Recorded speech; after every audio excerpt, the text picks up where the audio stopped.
Hi అండి అందరికీ.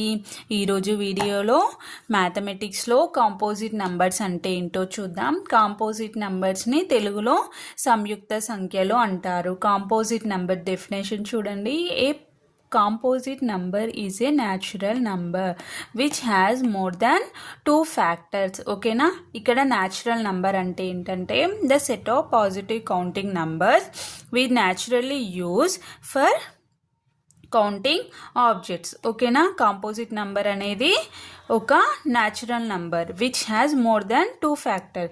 అంటే ఇప్పుడు ఒక నంబర్ తీసుకున్నాం అనుకోండి, ఇప్పుడు 4 తీసుకుందాం, ఇది కాంపోజిట్ నంబర్ అని మనం ఎలా చెప్తామంటే ఈ నంబర్కి మోర్ దాన్ 2 ఫ్యాక్టర్స్ ఉండాలి. అలా అయితే ఆ నంబర్ని కాంపోజిట్ నంబర్ అంటారు. ఇక్కడ for example 4, 6, 8, 9, 10 so on are some composite numbers అంటున్నారు. ఇక్కడ చూడండి, 4 అనే నంబర్కి మనం ఫ్యాక్టర్స్ ఎన్ని ఉన్నాయో చూద్దాం. ఇక్కడ 4 అనే నంబర్ ఏ టేబుల్లో వస్తుంది మనకి? 4 అనేది 1 టేబుల్లో వస్తుంది, నెక్స్ట్ 2 టేబుల్లో వస్తుంది, నెక్స్ట్ 4 టేబుల్లో వస్తుంది. ఇప్పుడు చూడండి ఫ్యాక్టర్స్ ఎన్ని ఉన్నాయి దీనికి? 1 అనే ఫ్యాక్టర్ ఉంది, 2 అనే ఫ్యాక్టర్ ఉంది, 4 అనే ఫ్యాక్టర్ ఉంది. ఇక్కడ చూడండి మోర్ దాన్ 2 ఫ్యాక్టర్స్.